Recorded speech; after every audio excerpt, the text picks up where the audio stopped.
Bismillahirrahmanirrahim. Assalamualaikum warahmatullahi wabarakatuh. Alhamdulillahirrabbilalamin. Wabihi nasta'in ala umuri dunya waddin. Assalatu wassalamu ala ashrafil anbiya'i wal mursalin wa ala alihi wa sahbihi ajma'in. Amma ba'd. Puji syukur kita panjatkan kepada Allah Subhanahu wa taala, dan salawat dan salam selalu kita ucapkan kepada Rasulullah Sallallahu Alaihi Wasallam, Nabiuna Muhammad Sallallahu Alaihi Wasallam. Alhamdulillahirabbil alamin. Dalam kesempatan kali ini kita masih dipertemukan oleh Allah Subhanahu Wa Taala dalam pembelajaran pendidikan agama Islam. Insya Allah pada pertemuan kali ini kita akan membahas salah satu hukum tajwid, yakni pelajaran kita hari ini tentang Al-Quran Al-Hadis, dan di sini kita akan membahas hukum nun sukun dan tanwin. Ahkamun nunis sukun wat tanwin. Jadi yang akan kita bahas kali ini yaitu ilmu tajwid. Simpelnya adalah ilmu yang mempelajari bagaimana tata cara membaca Al-Quran yang baik dan benar, atau kaidah cara membaca Al-Quran yang baik dan benar. Nah, yang akan kita bahas kali ini adalah hukum nun sukun dan tanwin. Nah, jadi yang fokus kita adalah, perhatikan, adalah nun sukun dan tanwin.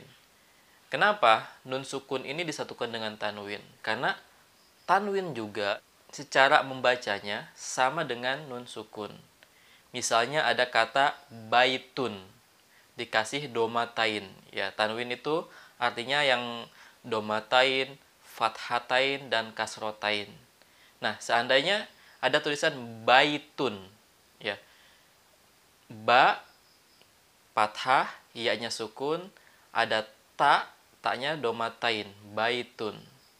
Tapi cara membacanya sama dengan ketika nun sukun, ketika di akhirnya, baitun. Ya. Makanya hukum cara membacanya disamakan, hukum nun sukun dan tanwin. Maksudnya hukum ini bagaimana? Jadi seandainya kita sedang membaca Al-Quran, bertemu, ya, ada tulisan dalam Al-Quran yang berharokat tanwin atau nun sukun. Nah, bagaimana cara kita membacanya ketika bertemu dengan huruf hijaiyah yang banyak itu?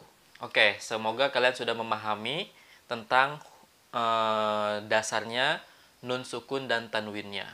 Nah, sekarang cara membacanya ketika bertemu, ya, ketika ada nun sukun atau tanwin, cara membacanya secara garis besar dibagi menjadi 4 macam. Ya. Oke, yang pertama adalah izhar. Izhar itu artinya jelas. Ya. Jadi cara membacanya harus jelas. Tidak boleh ada ragu-ragu, dengung, nggak boleh memasukkan ke huruf yang lain, tapi harus jelas. Ya. Yang pertama adalah izhar. Yang kedua ada idgham. Nah, idgham ini dimasukkan. Artinya idgham itu memasukkan. Jadi ketika nun sukun dan tanwin bertemu dengan huruf yang nanti kita bahas, ya, huruf-hurufnya bertemu dengan huruf idgham, maka harus dimasukkan. Tanwinnya atau nunnya yang kalimat an, ya, itu dimasukkan ke huruf idgham. Terus yang selanjutnya ada ikhfa. Kalau ikhfa menyamarkan. Jadi ada nun sukun dan tanwin, ketika bertemu dengan huruf ikhfa, suaranya harus disamarkan. Jangan terlalu jelas, tapi jangan terlalu masuk juga, tapi disamarkan. Terus yang terakhir ada namanya iklab. Iklab itu kalau secara ini membalik gitu, ya, tapi bisa diartikan juga merubah.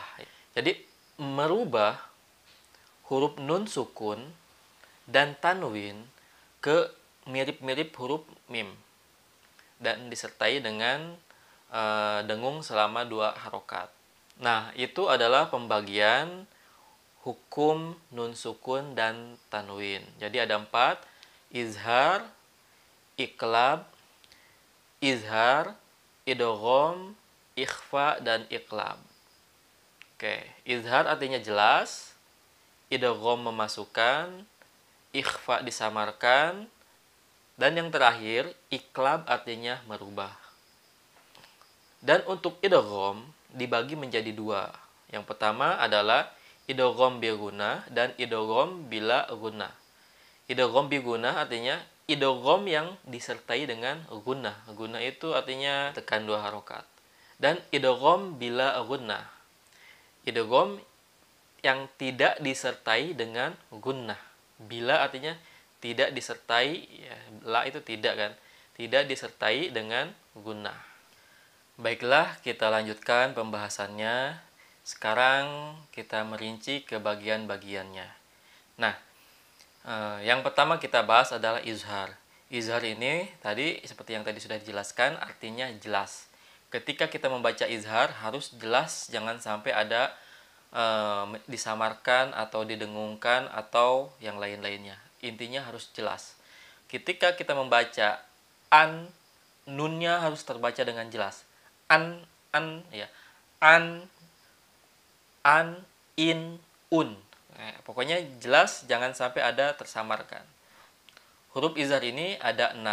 Yang pertama adalah hamzah, yang kedua ha, ain, ha, ghain, kho.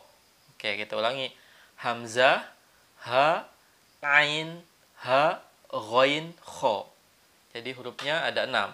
Ketika kita sedang membaca Al-Quran dan dalam tulisannya ada nun sukun atau tanwin, ketika bertemu dengan huruf-huruf yang 6 ini, maka cara membacanya harus jelas. Tidak boleh ada ya sedikit pun perbedaan-perbedaan.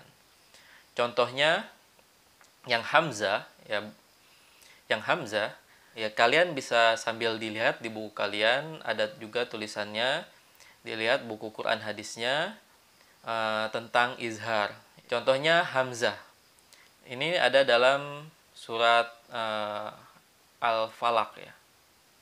Ghasiqin idza waqab. Ghasiqin. Nah, garis bawahi ya. Ghasiqin. Qinnya itu qafnya ada tanwin, kasrotain di bawahnya. Bertemu dengan huruf hamzah, idza. Ghasiqin i. Ghasiqin i. Ya, kita membacanya. Ketika kita membacanya tidak boleh ada dengung-dengung. Misalnya begini. Kalian masih ragu-ragu ketika baca ini izhar atau apa. Tapi kalian bacanya begini misalnya. Ghasiqin idza. Bacaannya salah. Harus jelas. Ghasiqin i. Ghasiqin i. Ya. Yang kedua, ada min ahli. Min ahli. Ya, ini yang nun sukun. Min ahli. Nunnya harus dibaca jelas. Tidak boleh ada misalnya min ahli. Tidak boleh. Harus min ahli. Nunnya terasa jelas. Nunnya sampai nempel. Min ahli. Oke, yang kedua ada hamzah. Salamun hi. Salamun hiyamat. Nah, salamun hi. Ketika nunnya, tanwinnya harus jelas nunnya.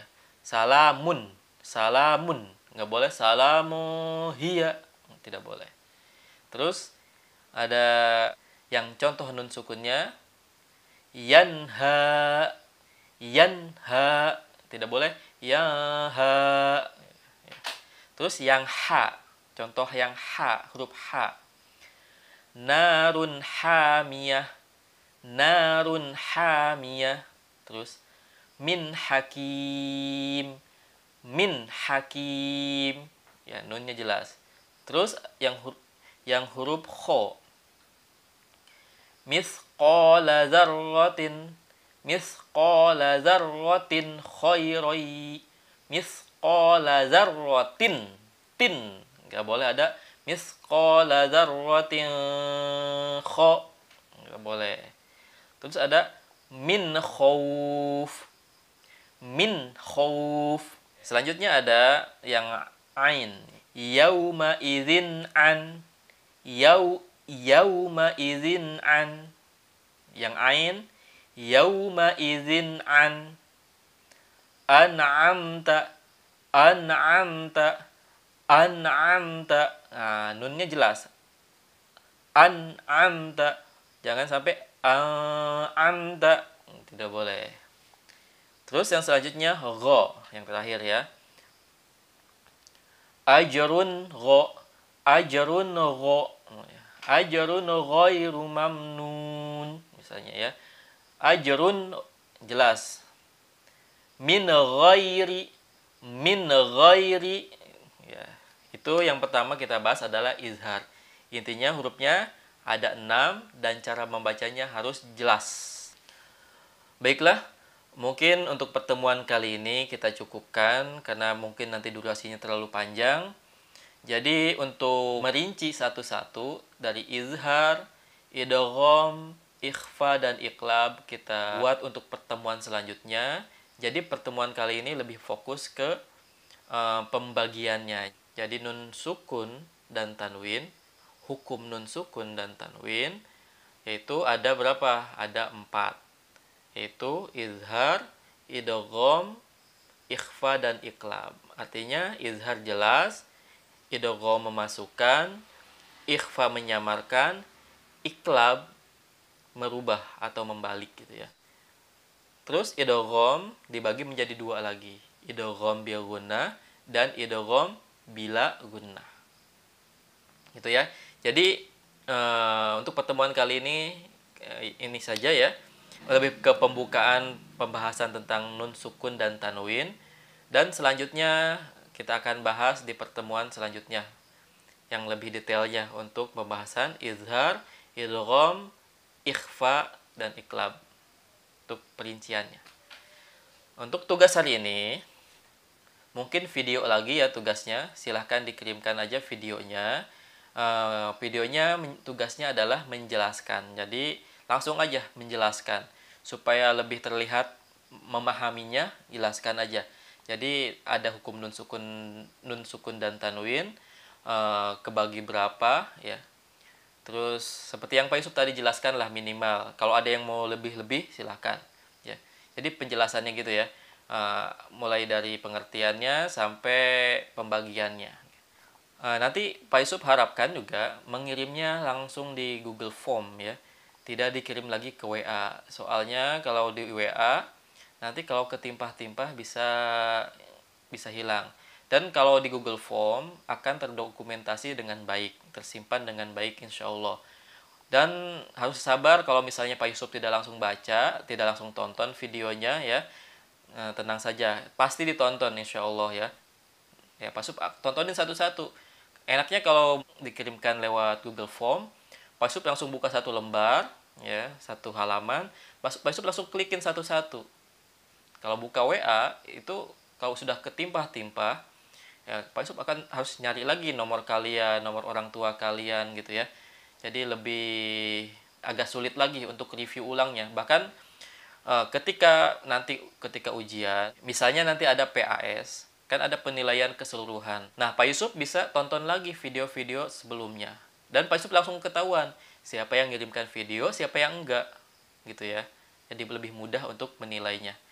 Terima kasih atas pengertiannya. Semoga bermanfaat. Kita akhiri dengan kafaratul majlis. Subhanakallahumma wa bihamdika asyhadu an la ilaha illa anta astaghfiruka wa atubu ilaik. Assalamualaikum warahmatullahi wabarakatuh.